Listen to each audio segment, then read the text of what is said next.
Assalamualaikum warahmatullahi wabarakatuh. Hai apa kabar semuanya? Mudah-mudahan kita semua selalu dalam keadaan baik dan selalu dalam lindungan Allah Subhanahu wa taala. Amin ya rabbal alamin. Kali ini Inme Pro akan menjelaskan tentang 7 janji Allah bagi hambanya yang bersabar. Tapi sebelum lanjut, yuk diklik tombol subscribe-nya ya. Ingat, diklik tombol subscribe-nya. Dalam hidup, tentu tak selamanya kita bertemu dengan hal-hal yang menyenangkan. Ada kalanya kesulitan, kesedihan, kehilangan, kelaparan, dan perasaan lain yang membuat kita tidak nyaman yang datang silih berganti. Beberapa orang mungkin akan segera mengeluarkan sifat aslinya, yaitu berkeluh kesah. Bertanya kapan ketidaknyamanan tersebut akan berakhir dan berharap secepat mungkin berganti dengan kebahagiaan.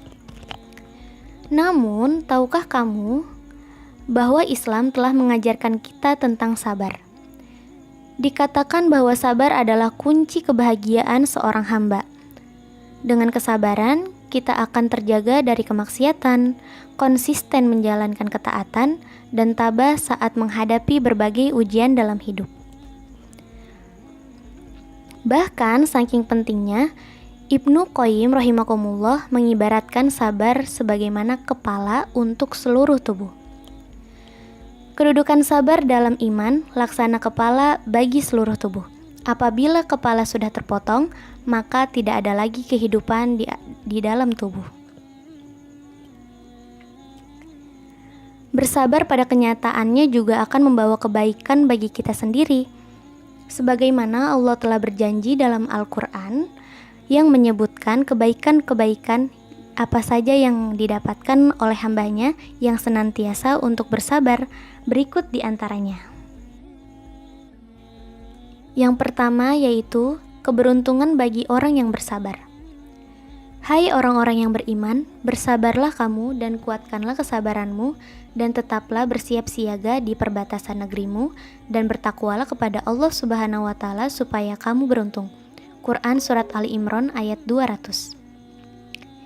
Yang kedua yaitu Allah bersama hambanya yang sabar. Dan berapa banyak nabi yang berperang bersama-sama mereka sebagai besar dari pengikutnya yaitu yang bertakwa. Mereka tidak menjadi lemah karena bencana yang menimpa mereka di jalan Allah Subhanahu wa taala dan tidak lesu dan tidak pula menyerah kepada musuh. Allah menyukai orang-orang yang sabar. Quran Surat Ali Imran ayat 146. Dan yang ketiga, memperoleh ampunan, rahmat dan petunjuk dari Allah Subhanahu wa taala.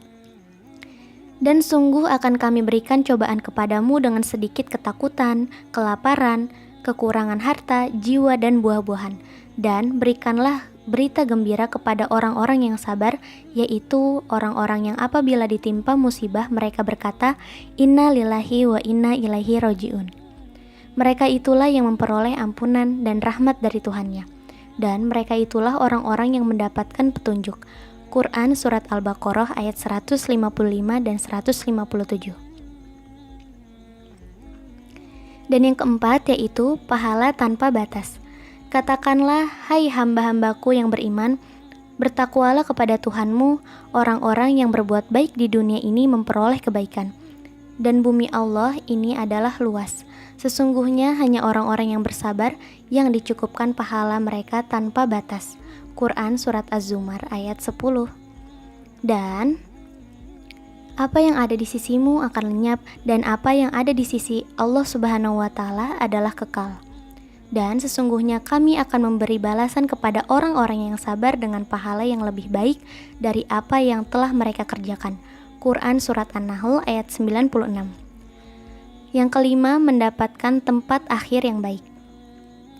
Dan orang-orang yang sabar karena mencari keridhaan Allah, mendirikan sholat, dan memanfaatkan sebagian rizki yang telah kami berikan kepada mereka secara sembunyi atau terang-terangan, serta menolak kejahatan dengan kebaikan, orang-orang itulah yang mendapatkan tempat kesudahan yang baik.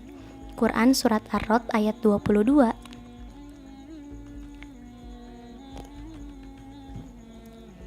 Yang keenam, hanya orang yang sabar yang dapat mengambil hikmah. Dan sesungguhnya kami telah mengutus Musa dengan membawa ayat-ayat kami, dan kami perintahkan kepadanya, keluarkanlah kaummu dari gelap gulita kepada cahaya yang terang menerang, dan ingatkanlah mereka kepada hari-hari Allah. Sesungguhnya pada yang demikianlah terdapat tanda-tanda kekuasaan Allah bagi setiap orang-orang yang sabar dan banyak yang bersyukur. Quran Surat Ibrahim ayat 5. Dan yang terakhir, derajat yang tinggi di dalam surga. Mereka itulah yang dibalas dengan martabat yang tinggi dalam surga karena kesabaran mereka, dan mereka disambut dengan penghormatan dan ucapan selamat di dalamnya. Quran Surat Al-Furqan ayat 75.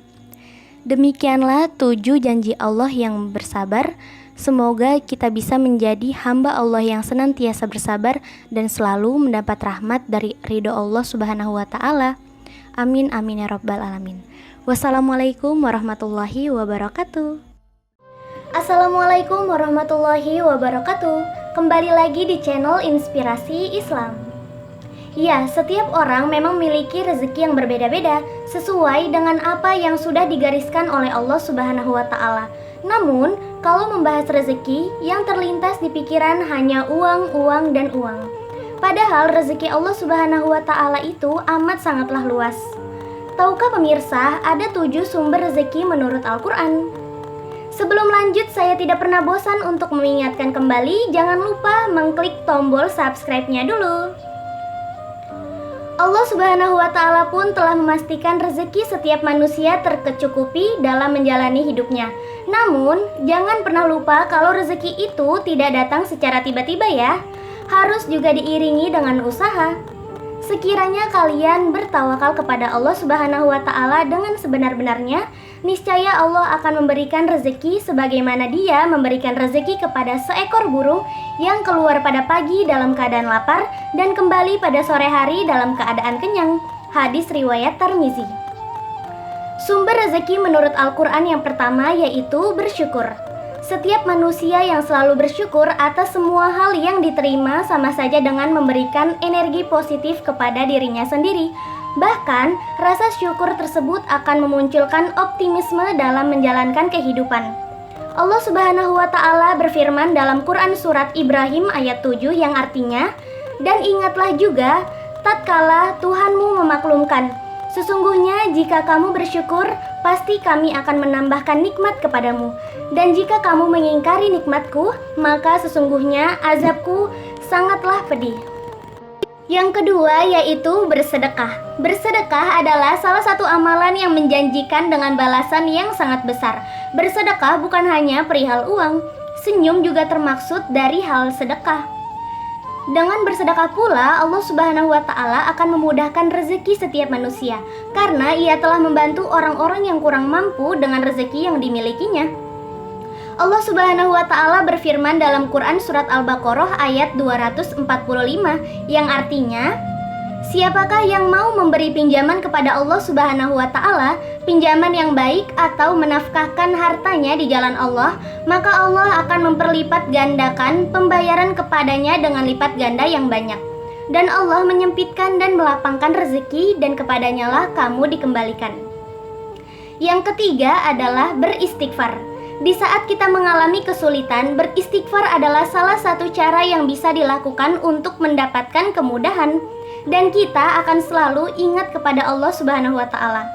Allah Subhanahu wa Ta'ala berfirman dalam Quran Surat Nuh ayat 10-12 yang artinya, maka aku katakan kepada mereka, mohonlah ampun kepada Tuhanmu. Sesungguhnya Dia adalah Maha Pengampun. Niscaya Dia akan mengirimkan hujan kepadamu dengan lebat dan membanyakkan harta dan anak-anakmu, dan mengadakan untukmu kebun-kebun, dan mengadakan pula di dalamnya untukmu sungai-sungai. Yang keempat yaitu berusaha atau bekerja. Tanpa usaha dan kerja keras, rezeki akan terasa sulit didapat meskipun sudah selalu berdoa kepada Sang Pencipta. Maka dari itu, doa yang diiringi usaha akan mempermudah jalan seseorang untuk mendapatkan rezeki. Allah Subhanahu wa Ta'ala berfirman dalam Quran Surat An-Najm ayat 39-41 yang artinya, dan bahwasanya seseorang manusia tiada memperoleh selain apa yang telah diusahakannya, dan bahwasanya usaha itu kelak akan diperlihatkan kepadanya. Kemudian akan diberi balasan kepadanya dengan balasan yang paling sempurna. Yang kelima yaitu rezeki yang tak terduga. Rezeki itu bisa datang dari mana saja, maka jangan sampai berpikir bahwa Allah Subhanahu wa Ta'ala tidak memberikan rezeki apa-apa kepada kamu ya. Allah Subhanahu wa Ta'ala berfirman dalam Quran surat At-Tolak ayat 3 yang artinya, dan memberinya rezeki dari arah yang tiada disangka-sangkanya, dan barang siapa yang bertawakal kepada Allah Subhanahu wa Ta'ala, niscaya Allah akan mencukupkan keperluannya. Sesungguhnya Allah melaksanakan urusan yang dikehendakinya. Sesungguhnya Allah telah mengadakan ketentuan bagi tiap-tiap sesuatu. Yang keenam yaitu menikah. Selain dilakukan untuk menghindari zina, menikah juga salah satu jalan untuk mendapatkan rezeki. Allah Subhanahu wa Ta'ala berfirman dalam Quran surat An-Nur ayat 32 yang artinya, dan kawinkanlah orang-orang yang sendiri di antara kamu dan orang-orang yang layak kawin dari hamba-hamba sahayamu yang lelaki dan hamba-hamba sahayamu yang perempuan.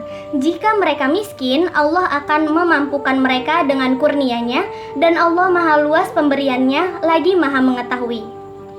Yang terakhir adalah anak, cucu, dan keluarga. Saat ini banyak orang tua menganggap anak sebagai alasan kemiskinan. Alhasil, mereka dengan kejinya membuang atau membunuh anak-anaknya karena takut akan kemiskinan. Allah Subhanahu wa Ta'ala berfirman dalam Quran surat Al-Isra ayat 31 yang artinya, dan janganlah kamu membunuh anak-anakmu karena takut kemiskinan. Kamilah yang akan memberi rezeki kepada mereka dan juga kepadamu. Sesungguhnya membunuh mereka adalah suatu dosa yang besar. Nauzubillahi min zalik. Nah, itulah penjelasan singkat untuk meraih rezeki yang sudah dijelaskan di dalam Al-Quran versi inspirasi Islam. Jika ada kata yang salah mohon dimaafkan. Wassalamualaikum warahmatullahi wabarakatuh. Assalamualaikum warahmatullahi wabarakatuh. Kembali lagi di channel Inspirasi Islam. Secara istilah, Islam adalah agama yang dibawa oleh Nabi Muhammad SAW untuk umat manusia agar dapat hidup bahagia di dunia dan di akhirat. Tahukah kamu apa makna Islam itu? Sebelum lanjut, saya tidak pernah bosan untuk mengingatkan kembali, jangan lupa untuk mengklik tombol subscribe-nya terlebih dahulu. Islam berakar dari kata aslama yuslimu islaman, yang berarti tunduk, patuh, dan selamat. Islam berarti kepasrahan atau ketundukan secara totalitas kepada Allah Subhanahu wa Ta'ala. Orang yang beragama Islam berarti ia pasrah dan tunduk patuh terhadap ajaran-ajaran Islam. Seorang muslim berarti juga harus mampu menyelamatkan diri sendiri, juga menyelamatkan orang lain. Tidak cukup selamat tetapi juga menyelamatkan. Secara istilah, Islam adalah agama yang dibawa oleh Nabi Muhammad SAW untuk umat manusia agar dapat hidup bahagia di dunia dan di akhirat. Inti ajarannya yaitu rukun Islam adalah bersaksi bahwa tiada Tuhan selain Allah dan Nabi Muhammad SAW adalah utusan Allah, mendirikan sholat, menunaikan zakat, berpuasa di bulan Ramadan, dan pergi haji jika mampu. Islam datang ke bumi untuk membangun manusia dalam kedamaian dengan sikap kepasrahan total kepada Allah Subhanahu wa Ta'ala. Sehingga seseorang yang beragama Islam akan mengutamakan kedamaian pada diri sendiri maupun pada orang lain, juga keselamatan diri sendiri dan keselamatan orang lain. Dalam sebuah hadis, Nabi SAW mengatakan, seorang muslim itu yang menyelamatkan muslim yang lain dari perkataannya dan dari perbuatan tangannya, dan orang yang berhijrah adalah orang yang berhijrah dari sesuatu yang dilarang Allah Subhanahu wa Ta'ala. Hadis riwayat Nasai. Nah, itulah penjelasan singkat dari makna Islam. Jika ada kata yang salah mohon dimaafkan. Wassalamualaikum warahmatullahi wabarakatuh. Assalamualaikum warahmatullahi wabarakatuh. Keutamaan puasa Senin Kamis sangat luar biasa. Sebab selain puasa wajib, Allah melalui lisan Rasul-Nya sangat menganjurkan melakukan puasa sunnah bagi umat beragama Islam. Salah satunya adalah puasa di hari Senin dan Kamis. Tapi sebelum lanjut, yuk jangan lupa untuk mengklik tombol subscribe-nya dulu. Puasa Senin Kamis merupakan salah satu puasa sunnah yang sering dilakukan oleh Nabi Muhammad SAW. Bahkan sangat jarang beliau meninggalkannya selama hidupnya. Selain itu, puasa sunnah ini memiliki banyak keutamaan dan manfaat bagi kesehatan. Sebuah hadis menyebutkan bahwa Allah membuka pintu-pintu surga pada 2 hari, yaitu hari Senin dan hari Kamis. Pada hari-hari inilah setiap dosa akan diampuni kecuali orang-orang mukmin yang sedang bermusuhan. Dari Abu Hurairah radhiyallahu anhu, Rasulullah SAW pernah bersabda, "Pintu-pintu surga dibuka pada hari Senin dan Kamis. Maka semua hamba yang tidak menyekutukan Allah dengan sesuatu apapun akan diampuni dosa-dosanya, kecuali seseorang di antara saudara-saudaranya sedang bermusuhan." Hadis riwayat Muslim. Hari Senin dan Kamis merupakan waktu saat amalan manusia akan diperiksa. Amal manusia pada kedua hari itu diperiksa oleh Allah Subhanahu wa Ta'ala. Berdasarkan hadis dari Abu Hurairah radhiyallahu anhu, Rasulullah SAW bersabda, "Amal-amal manusia diperiksa di hadapan Allah dalam setiap pekan 2 kali, yaitu pada hari Senin dan Kamis. Maka semua hamba yang beriman terampuni dosanya, kecuali seorang hamba yang diantaranya terjadi permusuhan." Hadis riwayat Muslim. Rasulullah SAW juga menyampaikan alasannya berpuasa dalam kedua hari itu dalam sebuah hadis. "Amal-amal manusia diperiksa setiap hari Senin dan Kamis, maka aku menyukai amal perbuatanku diperiksa sedangkan aku dalam keadaan berpuasa." Hadis riwayat Tirmizi dan lainnya. Selain puasa Senin Kamis merupakan amalan yang sering dilakukan oleh Rasulullah SAW, beliau juga dilahirkan pada hari Senin tanggal 12 Rabiul Awal tahun Gajah atau 27 April 571 Masehi. Dari Abu Qatadah radhiyallahu anhu, sesungguhnya Rasulullah SAW ditanya tentang puasa Senin. Lalu beliau menjawab, "Hari Senin adalah hari lahirku, hari aku mulai diutus atau hari dimulai turunnya wahyu." Hadis riwayat Muslim. Itulah beberapa keutamaan puasa Senin Kamis versi Inspirasi Islam. Jika ada kata yang salah mohon dimaafkan. Wassalamualaikum warahmatullahi wabarakatuh. Assalamualaikum warahmatullahi wabarakatuh. Terkait dengan saling memberi, Islam mewajibkan umatnya untuk selalu menunaikan zakat sebagai perwujudan bahwa di balik harta yang kita miliki terdapat hak orang lain. Yuk simak penjelasannya tentang harta tak habis hingga jaminan surga. Tapi sebelum lanjut, saya tidak akan pernah bosan untuk mengingatkan kembali, jangan lupa untuk mengklik tombol subscribe-nya terlebih dahulu. Adapun orang yang suka memberi ini dikenal dengan istilah dermawan, terlebih bagi orang kaya. Sangat dianjurkan untuk memperbanyak sedekah kepada golongan yang berhak, agar kekayaan yang merupakan titipan Allah Subhanahu wa Ta'ala tersebut mendatangkan banyak berkah. Berikut adalah beberapa keutamaan yang dapat diperoleh orang-orang yang dermawan. Yang pertama, harta akan diganti oleh Allah Subhanahu wa Ta'ala secara berlipat-lipat ganda. Allah berfirman dalam Al-Quran, "Siapakah yang mau memberi pinjaman kepada Allah Subhanahu wa Ta'ala, pinjaman yang baik atau menafkahkan hartanya di jalan Allah, maka Allah akan memperlipat gandakan pembayaran kepadanya dengan lipat ganda yang banyak. Dan Allah menyempitkan dan melapangkan rezeki, dan kepadanya lah kamu dikembalikan." Quran Surat Al-Baqarah ayat 245. Yang kedua, dapat memadamkan dosa. Diriwayatkan dalam Syu'abul Imam oleh Al-Baihaqi, sedekah itu dapat memadamkan dosa, sebagaimana air memadamkan api, dan asap itu memakan kebaikan, sebagaimana api melahap kayu. Selanjutnya, dekat dengan Allah Subhanahu wa Ta'ala dan dekat dengan surganya. Dari Abu Hurairah, Rasulullah Shallallahu Alaihi Wasallam bersabda, orang dermawan itu dekat dengan Allah, dekat dengan surga, dekat dengan manusia, dan jauh dari neraka. Sedangkan orang yang bakil itu jauh dari Allah Subhanahu wa Ta'ala, jauh dari surga, jauh dari manusia, dan dekat dengan neraka.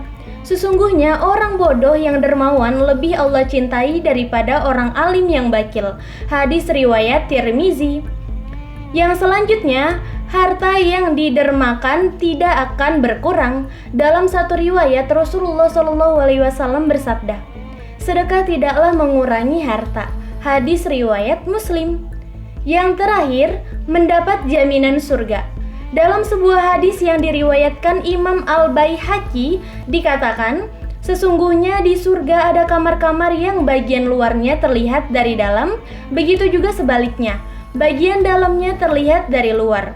Allah Subhanahu wa Ta'ala mempersiapkan kamar-kamar tersebut bagi orang-orang yang memberi makan, melembutkan perkataan, berpuasa, dan sholat di tengah malam saat manusia lainnya tertidur. Itulah keistimewaan yang akan diterima bagi orang-orang yang selalu dermawan. Selain itu, dengan dermawan berarti kita turut mengamalkan sifat dari Rasulullah SAW yang dikenal sebagai orang yang sangat dermawan. Wallahu a'lam bishawab. Nah, itulah penjelasan singkat harta tak habis hingga jaminan surga versi inspirasi Islam. Semoga bermanfaat. Jika ada kata yang salah mohon dimaafkan. Wassalamualaikum warahmatullahi wabarakatuh.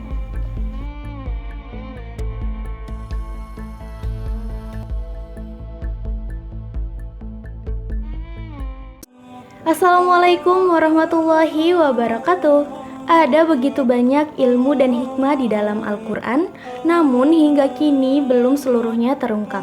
Berikut ini sebagian kecil fakta sains yang ditemukan dalam Al-Quran dirangkum dari berbagai sumber.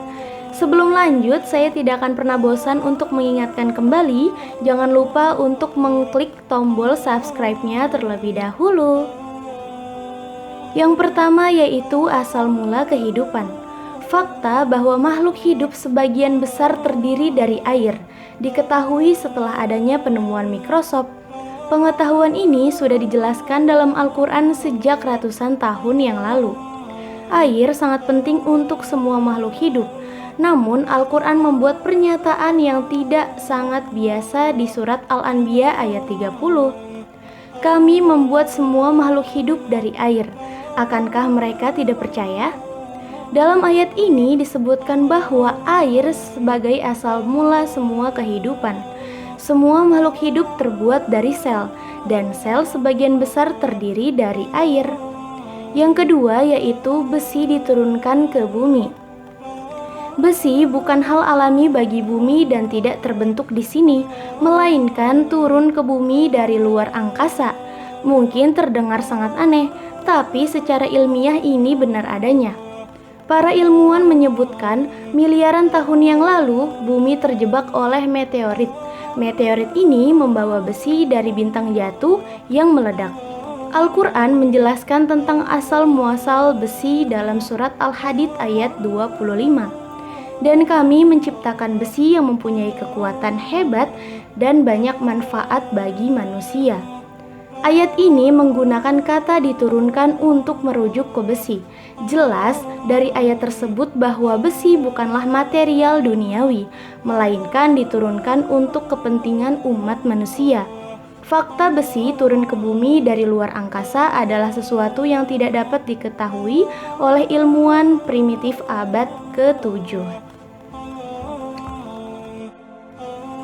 Yang ketiga yaitu perlindungan langit. Sifat perlindungan langit ditemukan oleh penelitian ilmiah yang dilakukan pada abad ke-20. Jauh sebelumnya, Al-Quran telah menjelaskan bahwa langit memainkan peran penting dalam melindungi bumi dari sinar matahari yang mematikan. Jika langit tidak ada, maka radiasi matahari akan membunuh semua makhluk hidup yang ada di muka bumi ini.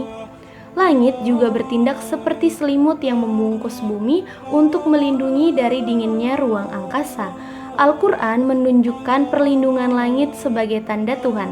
Hal ini dijelaskan dalam surat Al-Anbiya ayat 32. Dan kami menjadikan langit sebagai atap yang terpelihara, namun mereka tetap berpaling dari tanda-tanda kebesaran Allah itu matahari, bulan, angin, awan, dan lain-lain.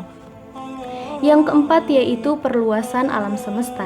Di zaman ketika ilmu astronomi masih primitif, perluasan alam semesta telah dijelaskan dalam Al-Quran, surat Az-Zariyat ayat 47. Dan langit itu kami bangun dengan kekuasaan kami, dan sesungguhnya kami benar-benar berkuasa. Fisikawan Stephen Hawking dalam bukunya A Brief History of Time menulis penemuan alam semesta mengembang adalah salah satu revolusi intelektual besar di abad ke-20. Namun Al-Quran menjelaskan tentang perluasan alam semesta bahkan sebelum teleskop ditemukan. Yang terakhir, pegunungan. Al-Quran menunjukkan gunung memiliki akar yang dalam dengan menggunakan kata pasak untuk menggambarkannya. Faktanya, pegunungan memang memiliki akar yang dalam dan kata pasak adalah deskripsi yang akurat untuk menggambarkannya. Hal ini tercantum dalam surat An-Naba ayat 6-7. Bukankah kami telah menjadikan bumi itu sebagai hamparan dan gunung-gunung sebagai pasak? Fakta bahwa pegunungan memiliki tiang yang dalam seperti akar tidak diketahui sampai perkembangan teori lempeng tektonik pada awal abad ke-20. Sebuah buku berjudul Earth, tanda karya dari geografisika Frank Press menjelaskan bahwa gunung itu seperti tiang dan terkubur jauh di bawah permukaan bumi. Contohnya Gunung Everest yang tingginya kira-kira 9 km di atas tanah memiliki akar yang lebih dalam, lebih dari 125 km. Nah, itulah penjelasan singkat versi inspirasi Islam. Jika ada kata yang salah, mohon dimaafkan. Wassalamualaikum warahmatullahi wabarakatuh. Assalamualaikum warahmatullahi wabarakatuh. Zaman sekarang, orang kemana-mana membawa handphone termaksud saat ke toilet. Bagi sebagai pengguna handphone yang muslim, bisa jadi di smartphone-nya tersimpan aplikasi Al-Quran. Yuk simak penjelasan tentang adab gunakan handphone berisi Al-Quran. Sebelum lanjut, saya tidak akan pernah bosan untuk mengingatkan kembali, jangan lupa untuk mengklik tombol subscribe-nya terlebih dahulu. Dan jika bermanfaat, silahkan share video ini ke teman-teman Anda sekalian. Sebagai kitab suci, ada beberapa aturan untuk memperlakukan Al-Quran, antara lain harus dalam keadaan suci dari hadas jika hendak memegangnya. Dan Al-Quran harus diletakkan di tempat yang layak sebagai bentuk pemuliaan terhadapnya. Karena itu, ulama melarang membawa Al-Quran dibawa ke tempat seperti ke toilet.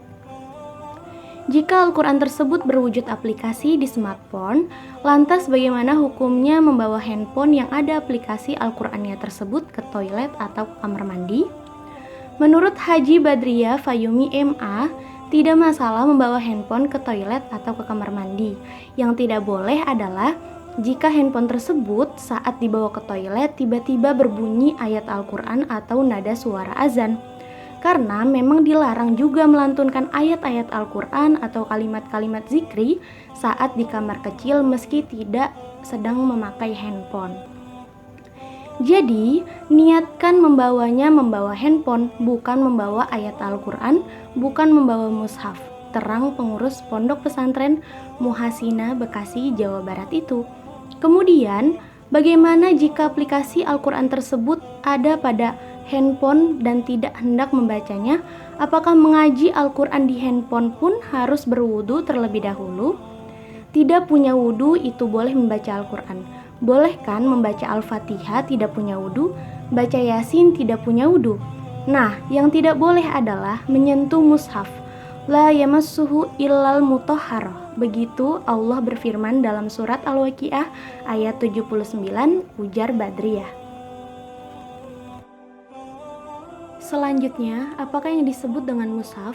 Dikatakan Badriyah, para ulama mendefinisikan mushaf itu sebagai Al-Quran yang secara 30 juz ditulis lengkap dari Al-Fatihah sampai An-Nas dalam lembaran-lembaran. Nah, dulu belum ada handphone, sekarang ada handphone.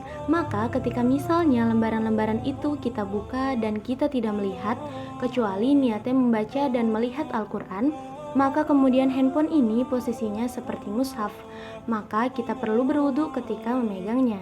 Terang Badriah. Namun, ketika sudah ditutup menjadi aplikasi yang tidak kita buka, maka posisinya menjadi handphone seperti biasa, imbuhnya. Terakhir, Badriah menegaskan bahwa ketika seseorang membaca Al-Quran, maka adabnya sama seperti membaca mushaf, yakni dengan menutup aurat dan dengan berwudu. Kecuali jika dalam keadaan tertentu, maka diperbolehkan menyentuh dan membacanya. Wallahu a'lam bishawab. Nah, itulah penjelasan singkat versi inspirasi Islam. Semoga bermanfaat dan jika ada kata yang salah mohon dimaafkan. Wassalamualaikum warahmatullahi wabarakatuh.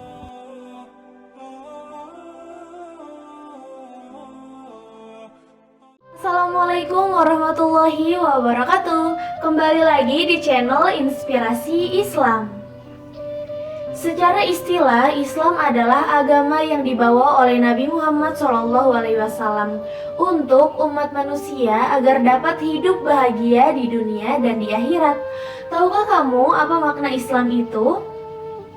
Sebelum lanjut, saya tidak pernah bosan untuk mengingatkan kembali, jangan lupa untuk mengklik tombol subscribe-nya terlebih dahulu. Islam berakar dari kata aslama yuslimu islaman, yang berarti tunduk, patuh, dan selamat. Islam berarti kepasrahan atau ketundukan secara totalitas kepada Allah Subhanahu wa Ta'ala. Orang yang beragama Islam berarti ia pasrah dan tunduk patuh terhadap ajaran-ajaran Islam. Seorang muslim berarti juga harus mampu menyelamatkan diri sendiri juga menyelamatkan orang lain. Tidak cukup selamat tetapi juga menyelamatkan. Secara istilah, Islam adalah agama yang dibawa oleh Nabi Muhammad SAW untuk umat manusia agar dapat hidup bahagia di dunia dan di akhirat. Inti ajarannya yaitu rukun Islam adalah bersaksi bahwa tiada Tuhan selain Allah dan Nabi Muhammad SAW adalah utusan Allah, mendirikan sholat, menunaikan zakat, berpuasa di bulan Ramadan, dan pergi haji jika mampu. Islam datang ke bumi untuk membangun manusia dalam kedamaian dengan sikap kepasrahan total kepada Allah Subhanahu wa Ta'ala. Sehingga seseorang yang beragama Islam akan mengutamakan kedamaian pada diri sendiri maupun pada orang lain, juga keselamatan diri sendiri dan keselamatan orang lain. Dalam sebuah hadis, Nabi SAW mengatakan, seorang muslim itu yang menyelamatkan muslim yang lain dari perkataannya dan dari perbuatan tangannya, dan orang yang berhijrah adalah orang yang berhijrah dari sesuatu yang dilarang Allah Subhanahu wa Ta'ala. Hadis riwayat Nasai. Nah, itulah penjelasan singkat dari makna Islam. Jika ada kata yang salah mohon dimaafkan. Wassalamualaikum warahmatullahi wabarakatuh. Untuk menjawab hal ini ada kisah dari Abu Hurairah dalam hadis Sahih Muslim nomor 182 dan Sahih Bukhari 7437. Ia telah menceritakan hal ini juga kepada Atta bin Yazid al-La'its bahwasanya para sahabat pernah bertanya kepada Rasulullah SAW, apakah engkau akan melihat Tuhan kami kelak pada hari kiamat? Maka Rasulullah SAW balik bertanya, apakah kamu sekalian merasa kesulitan melihat bulan pada malam purnama? Mereka menjawab, tidak.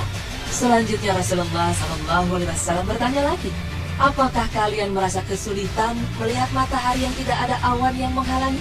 Mereka menjawab, tidak. Mendengar jawaban itu, Rasulullah SAW bersabda, seperti itulah kamu sekalian akan melihatnya. Pada hari kiamat nanti, Allah akan mengumpulkan seluruh umat manusia, lalu Allah berfirman kepada mereka, hendaknya setiap orang mengikuti sesuatu yang disembahnya selama di dunia. Oleh karena itu, orang yang menyembah matahari mengikuti matahari, orang yang menyembah bulan mengikuti bulan, dan orang yang menyembah berhala mengikuti berhala. Sedangkan orang-orang munafik dari kalangan umat Muhammad tetap berdiri di tempat dan tidak bergerak sama sekali, karena yang disembah oleh mereka tidak jelas.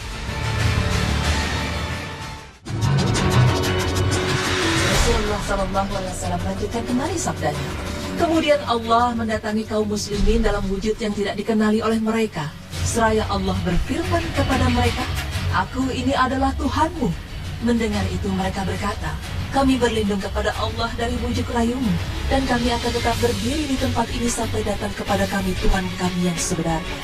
Kemudian Allah datang kepada mereka dalam wujud yang mereka kenal, dan Allah berfirman kepada mereka, "Aku ini Tuhanmu yang sebenarnya."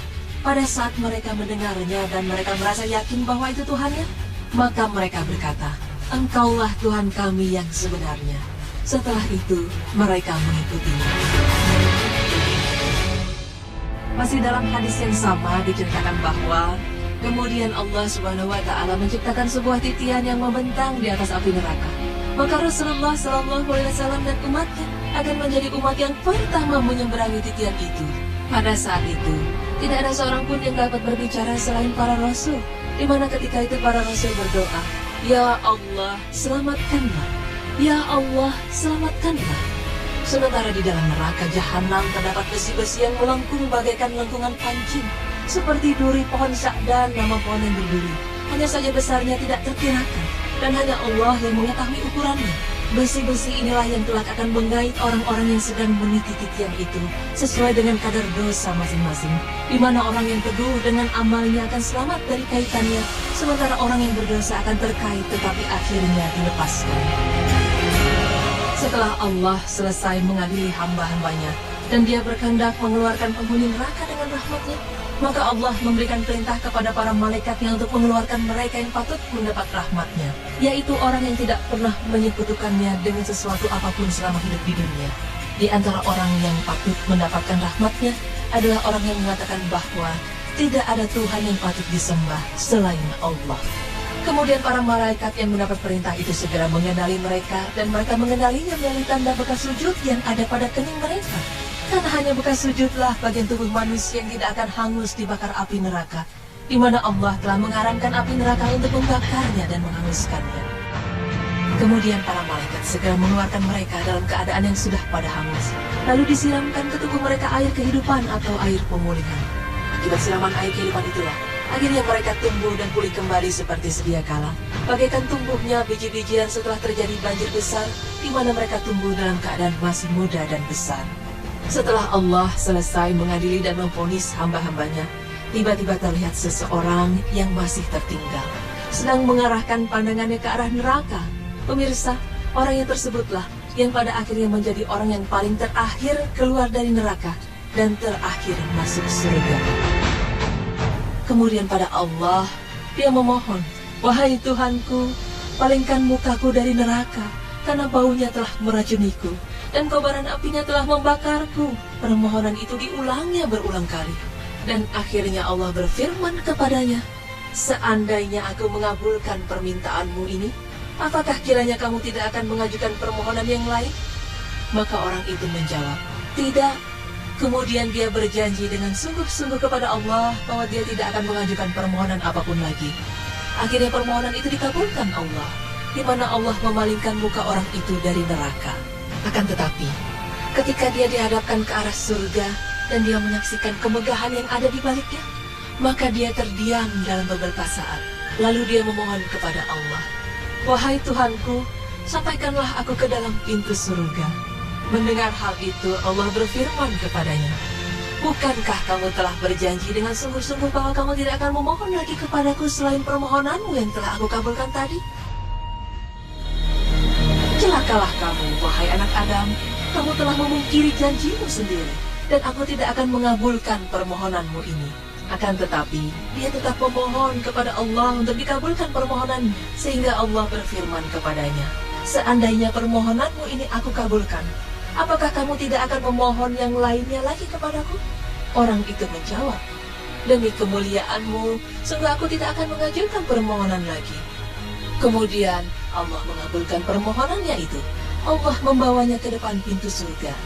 Setibanya di depan pintu surga, Allah membuka pintu surga itu lebar-lebar, sehingga orang itu melihat keindahan dan kebahagiaan yang ada di dalamnya. Menyaksikan itu, orang itu terdiam beberapa saat, lalu memohon kepada Allah, "Wahai Tuhanku, masukkanlah aku ke dalam surga."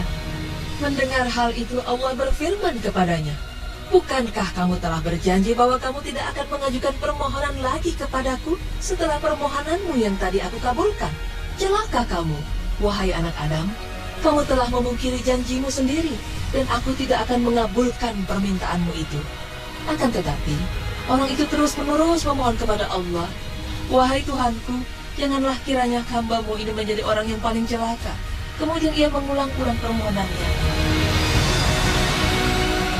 Allah berfirman kepadanya, "Masuklah kamu ke dalam surga." Pada saat orang itu masuk ke dalam surga, Allah berfirman kepadanya, "Sekarang angankanlah segala keinginanmu." Kemudian orang itu memohon kepada Allah dengan mengajukan berbagai macam keinginannya dan mencita-citakan berbagai macam kenikmatan, sampai Allah mengingatkannya kepada berbagai kenikmatan yang tidak diketahuinya. Lalu Allah berfirman kepadanya, "Nikmatilah olehmu kemewahan dan kenikmatan yang telah disediakan ini, bahkan akan ditambah lagi dengan berbagai kenikmatan sebanyak itu pula." Ya, pemirsa beriman, dialah orang terakhir yang akan keluar dari neraka, di mana Allah Subhanahu wa Ta'ala menjadikan ia sebagai orang terakhir yang masuk surga. Allah Maha berkehendak untuk mengeluarkan penghuni neraka dengan rahmat-Nya. Semoga kita merupakan orang yang mendapat rahmat dari Allah Subhanahu wa Ta'ala, sehingga kita bisa diselamatkan dari neraka dan merasakan. Assalamualaikum warahmatullahi wabarakatuh. Kembali lagi bersama Inspirasi Islam. Beberapa puluh tahun terakhir ini hari Ahad mulai lenyap, dan bahkan ketika kita bertanya kepada siswa atau mahasiswa atau halayak umum, mereka sudah tidak lagi tahu asal-muasal minggu yang berasal dari hari Ahad, dan mereka dengan entengnya menyebut hari Ahad dengan hari Minggu. Banyak yang tidak mengenal bahwa hari-hari yang ada di Indonesia berasal dari bahasa Arab, yaitu hari Senin Isnain, Selasa Sulasa, Rabu Arbi'a, Kamis Homis, Jumat Jumu'ah, dan Sabtu Sabat. Tahukah Anda mengapa hari Ahad diganti dengan hari Minggu? Sebelum lanjut, jangan lupa untuk mengklik tombol subscribe-nya dulu. Setelah penulis telisik dari berbagai literatur bahwa hari Minggu adalah nama yang diambil dari bahasa Portugis Domingo, yang berarti hari Tuhan kita. Dan akhir abad ke-19 dan awal abad ke-20, kemudian kata ini dieja sebagai Minggu. Hari tersebut bagi salah satu umat yang ada di dunia, yaitu umat Kristen, nama hari Minggu selain diidentikan dengan hari Tuhan, juga sebagai hari kebangkitan, hari peristirahatan, dan hari untuk beribadah. Pada hari Minggu ini, umat gereja memperingati hari Minggu sebagai hari perhentian bagi orang Kristen, sekaligus hari peringatan akan kebangkitan Yesus Kristus. Dan menjadi lucu ketika lembaga pendidikan dan lembaga-lembaga lainnya memulai aktivitasnya dengan hari kedua, yang seharusnya kalau mengikuti arti bahasanya, aktivitas atau kegiatan apapun dimulai dari hari Ahad, bukan hari Senin. Mengapa demikian? Karena hari Senin berarti hari kedua dari satu pekan. Dari perubahan hari ini pun berupa seluruh budaya yang terkait dengan permulaan hari, banyak lembaga yang memulai dari hari Senin. Karena pada hari Ahadnya aktivitasnya diliburkan mengikuti makna dari hari Minggu, yaitu hari istirahat. Yang kalau mengikuti maknanya seharusnya memulai aktivitasnya adalah dari hari Ahad, hari pertama dalam satu pekan. Minggu menurut Wikipedia pada tanggal 7 Maret 321, Kaisar Konstantinus I menetapkan hari Minggu sebagai hari peristirahatan bangsa Romawi. Para reformator gereja, Luther dan Calvin, memandang hari Minggu sebagai institusi sipil yang dibuat oleh manusia yang menyediakan waktu bagi manusia untuk beristirahat dan beribadah. Dan patut dikagumi masih banyak beberapa pondok pesantren, madrasah, dan lembaga-lembaga lainnya yang masih menerapkan hari libur pada hari Jumat. Karena hari Jumat bagi umat Islam adalah Syaidul Ayam, hari penuh berkah dan hari untuk banyak melakukan peribadatan kepada Allah Subhanahu wa Ta'ala. Ternyata Berubahnya nama hari sangat berpengaruh bagi perubahan sebuah kebudayaan. Bagi umat Islam sendiri, hari Ahad sudah banyak dilupakan karena kebanyakan kalender dan media yang menggunakan hari Ahad dengan hari Minggu, dan juga banyak yang tidak mengetahui bahwa hari Ahad adalah hari pertama dalam satu pekan. Perubahan hari Ahad menjadi hari Minggu ternyata sudah berjalan lama, sekitar tahun 1988. Apakah kita tetap menggunakan hari Ahad atau hari Minggu? Itu terserah para pendengar. Tetapi, kalau konsisten dengan hari dalam satu pekan di Indonesia, maka menggunakan hari Ahad lebih tepat daripada hari Minggu. Mudah-mudahan menjadi refleksi bersama, bukan untuk diperdebatkan, tetapi hanya untuk direnungkan. Karena perubahan seperti ini sering terjadi jika suatu kaum latah atau kalah dalam memasarkan keilmuannya, atau kalah dalam perpolitikan dunia, atau latah pada sebuah kemajuan dari sebuah peradaban tertentu. Selamat berakhir pekan, dan mari kita mulai dengan hari Ahad. Jika ada kata yang salah, mohon dimaafkan. Wassalamualaikum warahmatullahi wabarakatuh. Assalamualaikum warahmatullahi wabarakatuh. Silaturahmi dalam Islam merupakan amalan yang sangat mulia, namun seringkali disepelekan oleh kaum muslimin. Islam sebagai agama rahmatan lil alamin mengatur kehidupan manusia. Tidak hanya tentang peribadahan kepada Allah Subhanahu wa taala, namun juga bagaimana menjaga hubungan baik dengan sesama manusia. Sebelum lanjut, saya tidak akan pernah bosan untuk mengingatkan kembali, jangan lupa untuk mengklik tombol subscribe-nya terlebih dahulu. Yang pertama, pengertian silaturahmi dalam Islam. Silaturahmi merupakan salah satu amalan yang menyambung tali persaudaraan yang memiliki banyak keutamaan dalam Islam. Silaturahmi berasal dari bahasa Arab, yaitu silah yang memiliki arti hubungan dan rohim yang memiliki arti kasih sayang. Berdasarkan pengertian tersebut bisa disimpulkan arti silaturahmi dalam Islam yaitu berkasih sayang atau menjalin hubungan persaudaraan. Persaudaraan yang dimaksud adalah hubungan yang disebabkan oleh nasab atau keturunan, atau hubungan pernikahan sebagaimana asal kata penggunaannya yaitu rohim. Istilah rohim digunakan untuk menyebutkan kerabat yang berasal dari satu rahim. Selanjutnya yaitu perintah dan anjuran silaturahmi. Begitu banyak perintah dalam Al-Quran dan hadis yang menerangkan pentingnya silaturahmi dalam Islam. Untuk itu, penting bagi kaum muslimin menjaga silaturahmi sebagai bentuk ketaatan kepada Allah Subhanahu wa taala. Di antara dalil yang menunjukkan anjuran untuk menjaga tali silaturahmi sebagai berikut. Barang siapa yang beriman kepada Allah dan hari akhir, maka hendaklah ia memuliakan tamunya. Dan barang siapa yang beriman kepada Allah dan hari akhir, maka hendaklah ia menyambung hubungan silaturahmi. Hadis riwayat Bukhari dan Muslim. Silaturahmi tak hanya menjaga hubungan yang berlangsung saja, tetapi juga pada hubungan yang sedang renggang. Meskipun ada kerabat yang berbuat buruk, Rasulullah tetap memerintahkan untuk menjaga hubungan silaturahmi. Hal tersebut terdapat dalam sebuah hadis. Silaturahmi bukanlah yang saling membalas kebaikan, tetapi seseorang yang berusaha menjalin hubungan baik meski lingkungan terdekat atau kerabat merusak hubungan persaudaraan dengan dirinya. Hadis riwayat Bukhari. Selanjutnya, memutus silaturahmi dalam Islam. Dengan mengetahui hukum memutuskan tali silaturahmi akan membuat diri sendiri menjadi segan untuk melanggarnya. Berikut merupakan dalil ancaman memutuskan tali silaturahmi. Tidak akan masuk surga orang yang memutuskan silaturahmi. Hadis riwayat Bukhari dan Muslim. Dalil di atas menunjukkan haramnya memutuskan silaturahmi dalam Islam. Sebuah perbuatan bisa dikatakan sebuah dosa besar apabila terdapat ancaman di dalamnya. Orang yang sengaja memutus silaturahmi tanpa adanya uzur syar'i akan diancam tidak akan masuk surga. Perbuatan yang tergolong memutuskan silaturahmi dalam Islam yaitu ketika sama sekali tidak mau kenal, berhubungan atau berurusan dengan kerabat. Seseorang yang tidak menjalin silaturahmi karena belum memiliki waktu luang, keterbatasan biaya, halangan cuaca, dan semacamnya, maka tidak termaksud dalam golongan orang yang memutus tali silaturahmi.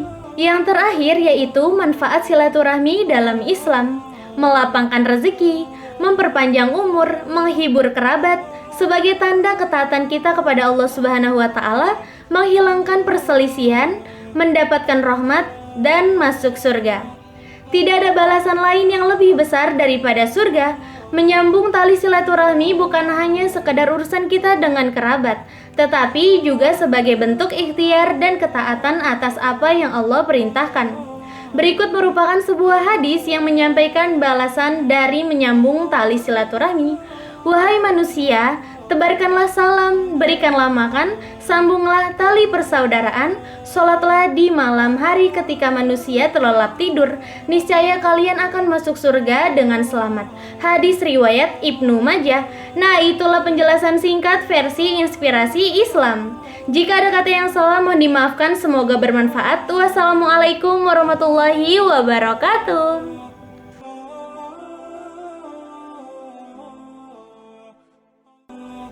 Assalamualaikum warahmatullahi wabarakatuh.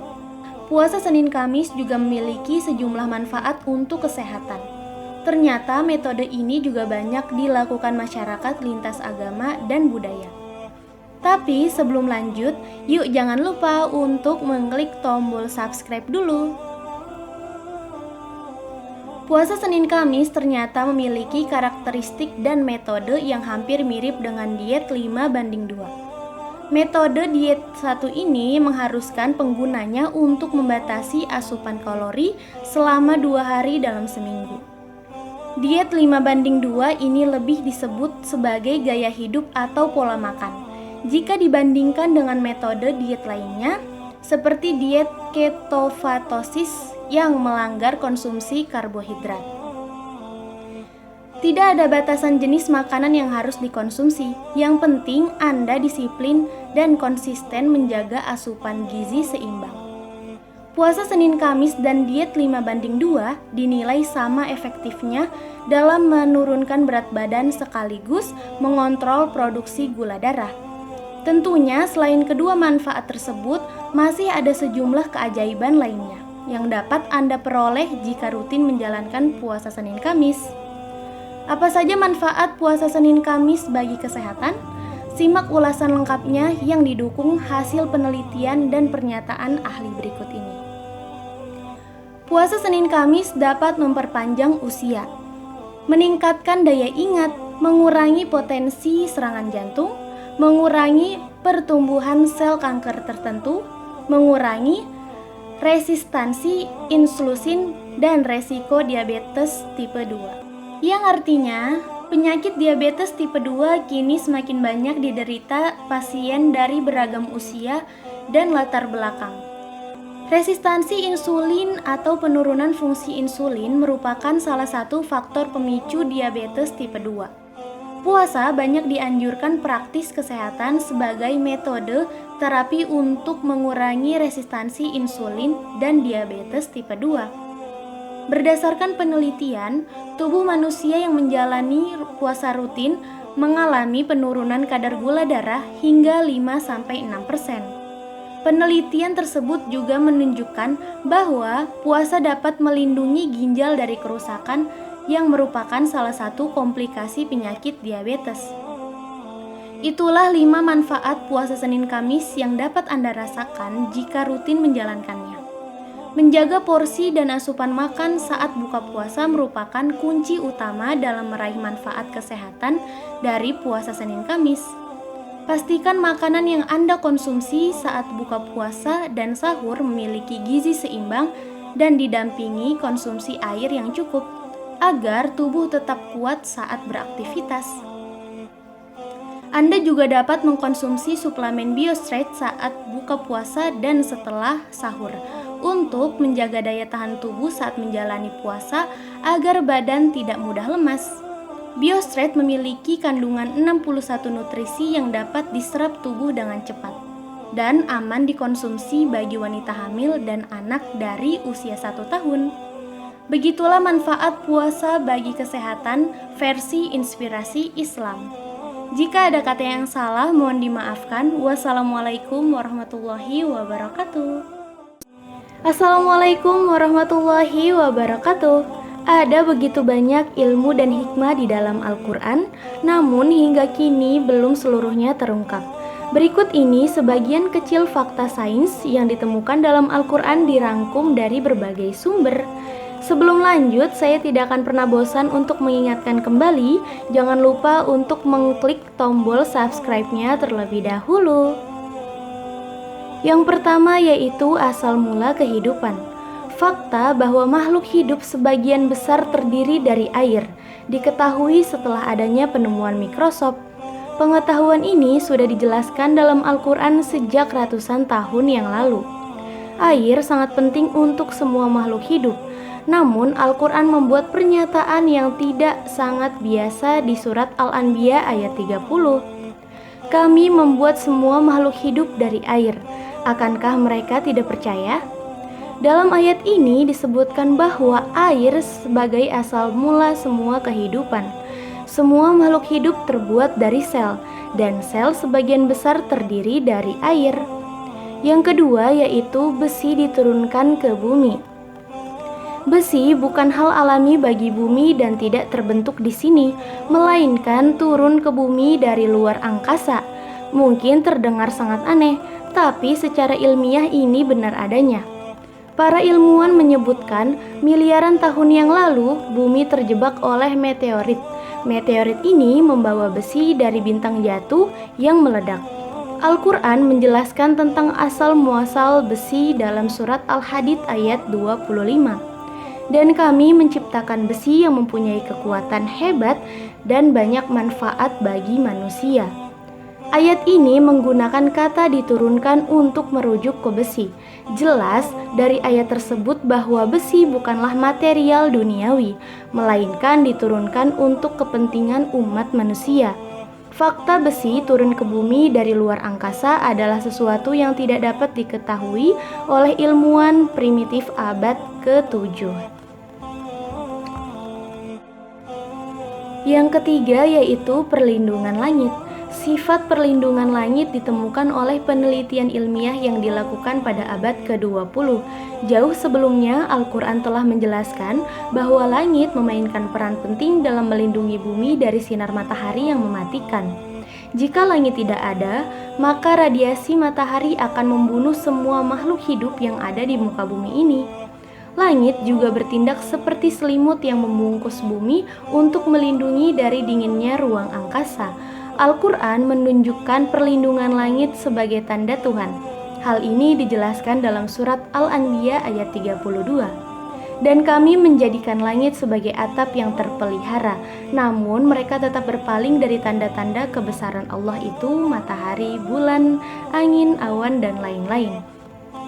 Yang keempat yaitu perluasan alam semesta. Di zaman ketika ilmu astronomi masih primitif, perluasan alam semesta telah dijelaskan dalam Al-Quran, surat Az-Zariyat ayat 47. Dan langit itu kami bangun dengan kekuasaan kami, dan sesungguhnya kami benar-benar berkuasa. Fisikawan Stephen Hawking dalam bukunya A Brief History of Time menulis penemuan alam semesta mengembang adalah salah satu revolusi intelektual besar di abad ke-20. Namun Al-Quran menjelaskan tentang perluasan alam semesta bahkan sebelum teleskop ditemukan. Yang terakhir, pegunungan. Al-Quran menunjukkan gunung memiliki akar yang dalam dengan menggunakan kata pasak untuk menggambarkannya. Faktanya, pegunungan memang memiliki akar yang dalam dan kata pasak adalah deskripsi yang akurat untuk menggambarkannya. Hal ini tercantum dalam surat An-Naba ayat 6-7. Bukankah kami telah menjadikan bumi itu sebagai hamparan dan gunung-gunung sebagai pasak? Fakta bahwa pegunungan memiliki tiang yang dalam seperti akar tidak diketahui sampai perkembangan teori lempeng tektonik pada awal abad ke-20. Sebuah buku berjudul Earth, tanda karya dari geografisika Frank Press menjelaskan bahwa gunung itu seperti tiang dan terkubur jauh di bawah permukaan bumi. Contohnya Gunung Everest yang tingginya kira-kira 9 km di atas tanah memiliki akar yang lebih dalam, lebih dari 125 km. Nah, itulah penjelasan singkat versi inspirasi Islam. Jika ada kata yang salah, mohon dimaafkan. Wassalamualaikum warahmatullahi wabarakatuh. Assalamualaikum warahmatullahi wabarakatuh. Zaman sekarang, orang kemana-mana membawa handphone termaksud saat ke toilet. Bagi sebagai pengguna handphone yang muslim, bisa jadi di smartphone-nya tersimpan aplikasi Al-Quran. Yuk simak penjelasan tentang adab gunakan handphone berisi Al-Quran.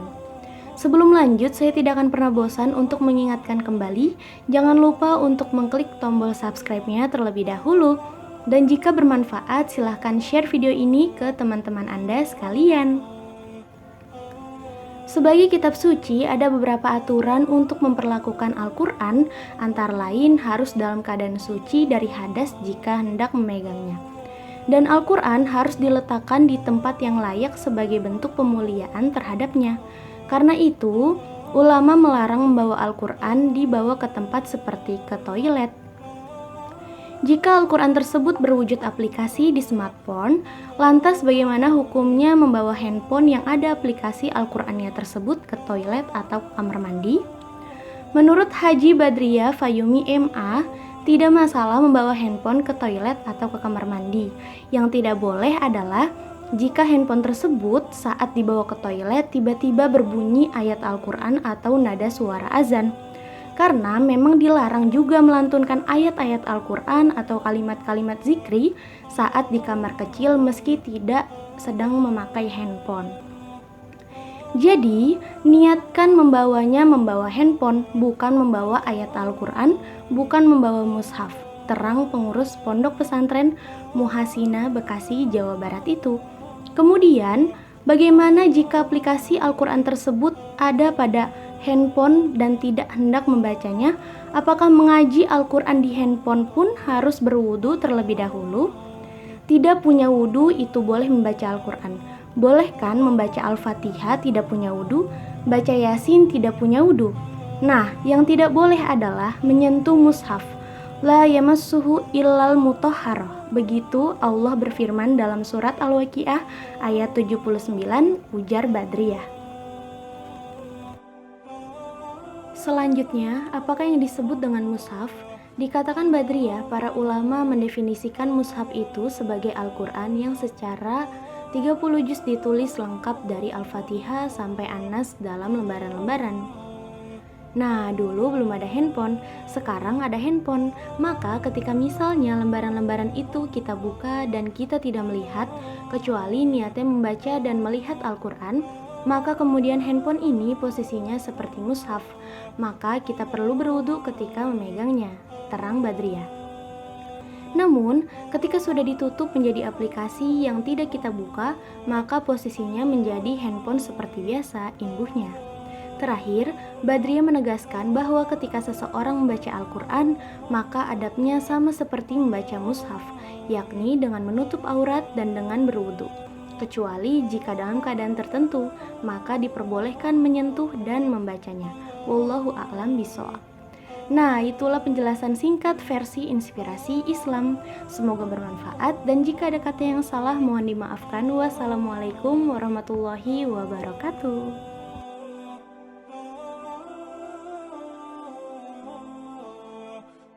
Assalamualaikum warahmatullahi wabarakatuh. Kembali lagi di channel Inspirasi Islam. Secara istilah, Islam adalah agama yang dibawa oleh Nabi Muhammad SAW untuk umat manusia agar dapat hidup bahagia di dunia dan di akhirat. Tahukah kamu apa makna Islam itu? Sebelum lanjut, saya tidak pernah bosan untuk mengingatkan kembali, jangan lupa untuk mengklik tombol subscribe-nya terlebih dahulu. Islam berakar dari kata aslama yuslimu islaman, yang berarti tunduk, patuh, dan selamat. Islam berarti kepasrahan atau ketundukan secara totalitas kepada Allah Subhanahu wa Ta'ala. Orang yang beragama Islam berarti ia pasrah dan tunduk patuh terhadap ajaran-ajaran Islam. Seorang muslim berarti juga harus mampu menyelamatkan diri sendiri, juga menyelamatkan orang lain. Tidak cukup selamat tetapi juga menyelamatkan. Secara istilah, Islam adalah agama yang dibawa oleh Nabi Muhammad SAW untuk umat manusia agar dapat hidup bahagia di dunia dan di akhirat. Inti ajarannya yaitu rukun Islam adalah bersaksi bahwa tiada Tuhan selain Allah dan Nabi Muhammad SAW adalah utusan Allah, mendirikan sholat, menunaikan zakat, berpuasa di bulan Ramadan, dan pergi haji jika mampu. Islam datang ke bumi untuk membangun manusia dalam kedamaian dengan sikap kepasrahan total kepada Allah Subhanahu wa Ta'ala. Sehingga seseorang yang beragama Islam akan mengutamakan kedamaian pada diri sendiri maupun pada orang lain, juga keselamatan diri sendiri dan keselamatan orang lain. Dalam sebuah hadis, Nabi SAW mengatakan, seorang muslim itu yang menyelamatkan muslim yang lain dari perkataannya dan dari perbuatan tangannya, dan orang yang berhijrah adalah orang yang berhijrah dari sesuatu yang dilarang Allah Subhanahu wa Ta'ala. Hadis riwayat Nasai. Nah, itulah penjelasan singkat dari makna Islam. Jika ada kata yang salah, mohon dimaafkan. Wassalamualaikum warahmatullahi wabarakatuh.